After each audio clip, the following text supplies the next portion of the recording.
very good day, dear viewers. It's exactly 6 p.m. It's time for the news. And we start off with the headlines. President Althanya al-Sisi reviews with Bahraini King Hamad bin Isa regional and international issues. Marking Prophet Muhammad birth, President al-Sisi said that terrorism and extremism will not undermine Egyptians' path towards better future. Foreign Minister Sameh Shoukry describes his meetings in Washington on Ethiopia's Renaissance Dam as positive. Welcome back. President Althanya al-Sisi meets today with Bahraini King Hamad bin Isa Al Khalifa. Presidential spokesman Ambassador Bassem Radi said that the visit by the Bahraini King came within the framework of ongoing consultations between Egypt and Bahrain towards a number of regional issues, as well as means to boost bilateral ties in various fields.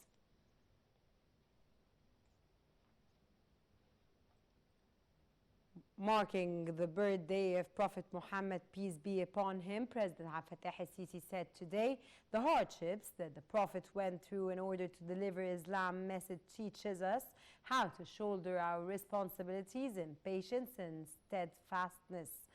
The President said the terrorism acts of sabotage will not derail the Egyptian people's drive to build a modern nation in which its citizens lead a safe and decent life. President al-Sisi also called on both the Ministry of Waqf and the Azhar Institution to organize a discussion panel for talk on public affairs, stressing that regional scholars should engage in these affairs. The President was speaking during a celebration commemorating the birth of Prophet Muhammad, peace be upon him, organized by the Ministry of Endowments. On the occasion, President al-Sisi honored a number of distinguished scholars from Egypt and other parts of the Islamic nation for their role in correcting and renewing the religious discourse. Addressing the Prophet birthday ceremony, Grand Imam of Al-Azhar, Dr. Ahmed al-Tayyib, described the mission of Prophet Muhammad as inspiring for all subsequent civilians. He also stressed that the historic revival of Al-Azhar Mosque was based on the protection of the two main sources of revelation brought down to Prophet Muhammad, namely the Quran and the Sunnah. The Grand Imam also said his institution is drafting a map for renewing religious discourse, guiding cultural awakening, and protecting the nation against intellectual terror. Meanwhile, the Ministry of Waqfs, Dr. Muhammad Mukhtar Gum'a, said Muslims nations urgently need to revolt against extremism thoughts in order to restore religion to its right path. He stressed that whoever talks about public affairs should be open-minded and well-informed in cultural and intellect. The minister added that upon directives from President Althanya al-Sisi, monthly allowances made to preachers for ascending minbar at mosques will be raised to £600 for bachelor degree holders, £800 for master holders, and £1,000 for PhD holders.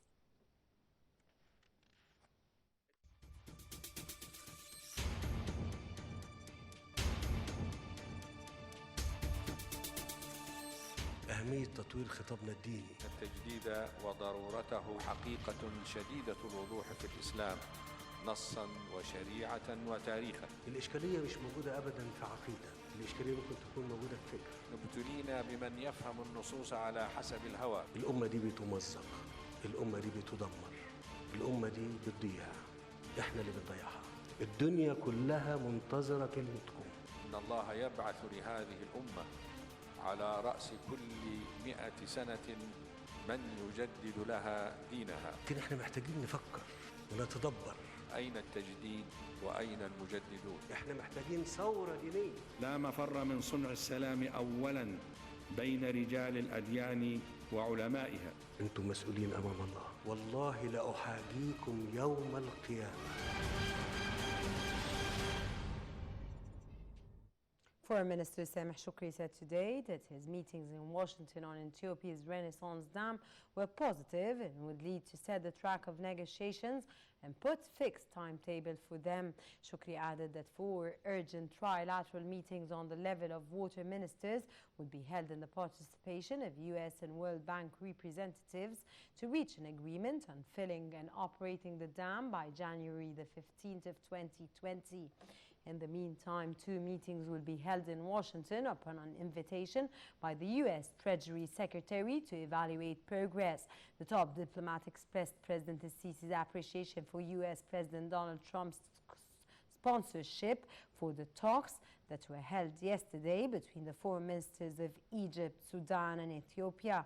He described such role as pivotal for pushing stability and development in East Africa forward. U.S. President Donald Trump met with the foreign ministers of Egypt, Sudan and Ethiopia to help resolve differences over Ethiopia's Renaissance Dam, which is under construction on the Blue Nile. On a Twitter post, Trump described the meeting as proceeding well and added on photograph for the meeting that was joined by Foreign Minister Sameh Shoukry, both Ethiopian and Sudanese counterparts, as well as the U.S. Treasury Secretary and the U.S. President's top advisor. Prime Minister Dr. Mustafa Madbouli stressed that the country supports plans to upgrade and promote the Egyptian naval commercial fleet, describing it as a main pillar in the country's economic development program. During a meeting to review means of developing the commercial fleet to boost foreign trade flow, the Prime Minister said Egypt is a key country that has an important and effective regional role, adding that the existence of a strong commercial fleet makes Egypt an important gate linking African countries to the global trade movement. The Prime Minister also stressed the importance of drawing up a common vision to develop the fleet as well as other companies in the field of marine transport.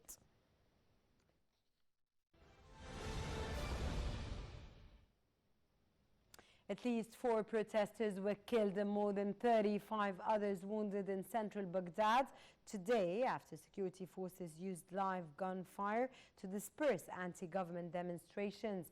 Iraqi security forces said that the clashes took place near the bridge and that meanwhile dozens of anti-government protesters blocked the entrance to Iraq's port of Qasr just hours after operations had resumed. Anti-government unrest in Iraq that began in Baghdad over a lack of jobs and poor services has lasted for weeks and spread to southern cities, with more than 250 people killed by a brutal crackdown by security forces. Thousands of students took to the streets across Lebanon today to demand a better future as anti-government protesters, now entering their 4th week, continue to spread. Lebanese Prime Minister Saad Hariri tendered his government's resignation on October 29th in response to the pressure from the streets. The country's cabinet has stayed on in a caretaker capacity, but efforts to form a new lineup seems to be stalling, with each faction in the outgoing coalition arrangement seeking to salvage more influence. Forces in the anti-Houthi military coalition said Yemen's Houthi movement fired missiles and drones at the Red Sea port city of El Mocha, causing deaths and injuries. The rare attack on a coalition naval base follows the signing of a peace deal between the Yemeni government and southern separatists on Tuesday. More details in the following report. After weeks of relative calm in Yemen and 2 days following a peace deal between the government and southern separatists, Iran-backed Houthi rebels launched 4 ballistic missiles and drones towards a naval military position in the Red Sea port of Mocha.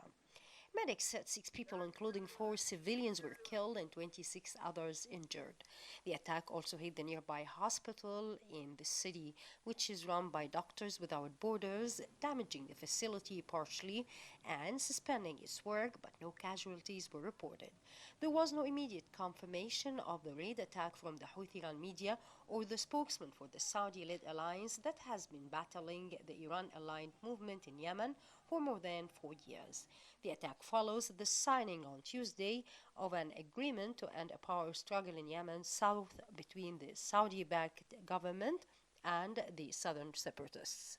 The accord between the two nominal allies in the anti-Houthi campaign is a potential towards a broader political solution for multifaceted conflict that has led tens of thousands of people being killed and 24.1 million, more 2/3 of the Yemeni population, in need of aid. The European Union and the United States expressed concern today over Iran's holding of an inspector from the United Nations nuclear watchdog last week, with the U.S. envoy to the agency calling it an outrageous provocation that must have consequences. Also today, Iran resumed uranium enrichment at its underground Fordow plant south of Tehran in a new step back from its commitments under a landmark 2015 nuclear deal. Iran's announcement that it would resume enrichment at the plant had drawn a chorus of concern from the remaining parties to the troubled agreement.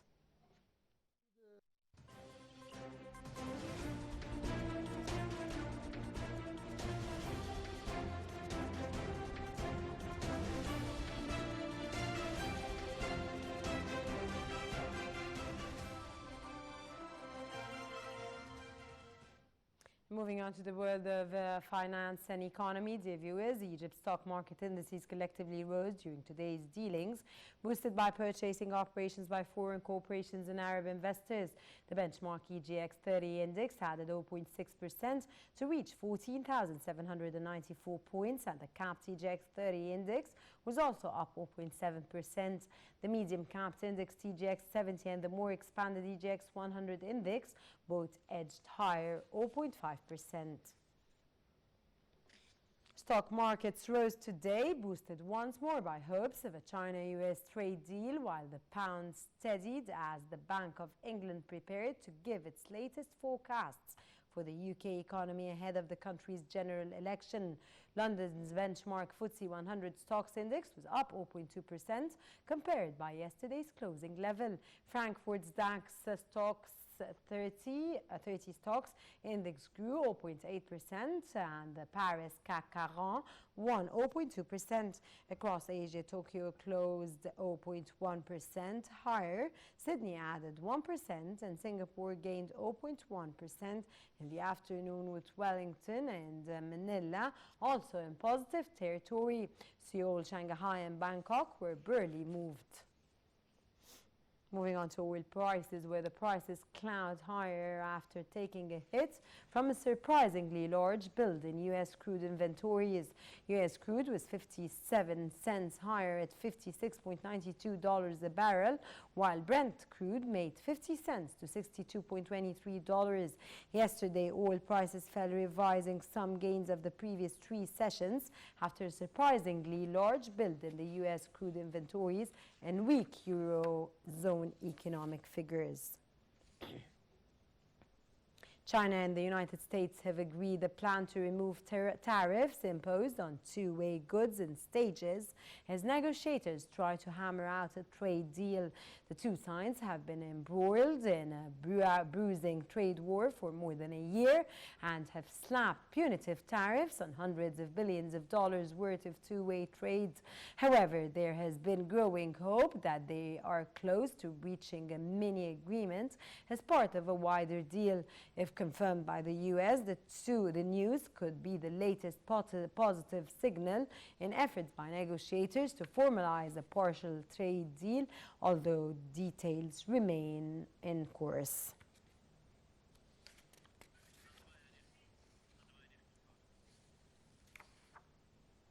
Well, dear viewers, this is all for this edition of the news. I'm Rana Khassas, and I thank you very much for joining.